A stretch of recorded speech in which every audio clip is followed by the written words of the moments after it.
Good morning friends. আমি আজি শিৱ মন্দিৰলৈ ওলাইছো। মন্দিৰত আমাৰ দোকানৰ ওচৰতে শিৱ মন্দিৰ এভাগ আছে আৰু তাতে শিৱৰাত্ৰি পাতিছে। তালৈ বুলি ওলাইছো। আজি দিনটো কি হয় আপোনালোকক দেখাই গৈ থাকিম। ভিডিওটো শেষলৈকে চালে আপোনালোকে গম পাব। সদানন্দ পুৰুষৰ পৰমানন্দ ভজতুৱা চৰণতে ধৰি প্ৰভু ভজত আৰু তাত সকলোৱে সেৱা কৰি এয়া পানী তুলিবলৈ ওলাইছে।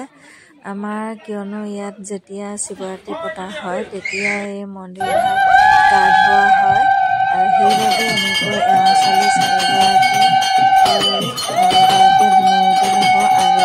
বাকী তিনিগৰাকীয়ে কলহকেইটাত লৈ যাব আৰু কলহকেইটাত পানী ভৰাই নদীৰ পৰা আনি ইয়াত লিংগত গা ধোৱা হ'ব আৰু আমি তাকে ইয়াত চাই আছো। ইয়াত দেখিছে ন কণ ছোৱালীকেইজনী এনেকৈ গৈ লগত আয়তীসকলে যাব বোলে ডগৰে আচলতে এনেকৈ যোৱা হয়। এয়া দেখিছে গাড়ীত উঠি সকলোৱে পানী তুলিবৰ বাবে গৈছে আৰু এনেদৰে আমাৰ আজি শিৱৰাত্ৰি কাৰ্যকলাপসমূহ চলি থাকিব। এয়া পানী তুলি আহিলে আৰু অহাৰ পাছত এয়া আদৰিবৰ বাবে এনেকৈ মন্দিৰৰ কমিটি তৰফৰ পৰা এয়া দেখিছে কেনেকৈ আদৰিছে আৰু দুই পক্ষ এনেকৈ সেৱা লৈ এয়া ছোৱালীকেইজনে পানী তুলিবলৈ যাওঁতে মুখত পানী লৈ অনা নিয়ম আছে যিহেতু আৰু সেয়া পানী আনি এনেকৈ ওলাইছে।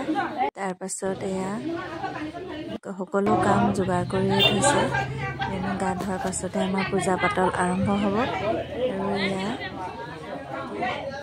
কণ ছোৱালীকেইজনী ভিতৰলৈ সোমাই গৈছে। লিংগত পানী ঢালিছে গা ধোৱাৰ বাবে।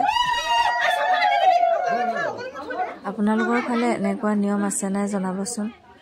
এয়া এনেকৈ গা পা ধুৱালে আৰু সকলোৱে ইয়াত নাম গাবৰ বাবে বহিছে আৰু শেষত আকৌ এইফালে আমাৰ মন্দিৰৰ পূজাৰীও নাম পৰিৱেশন কৰিলে।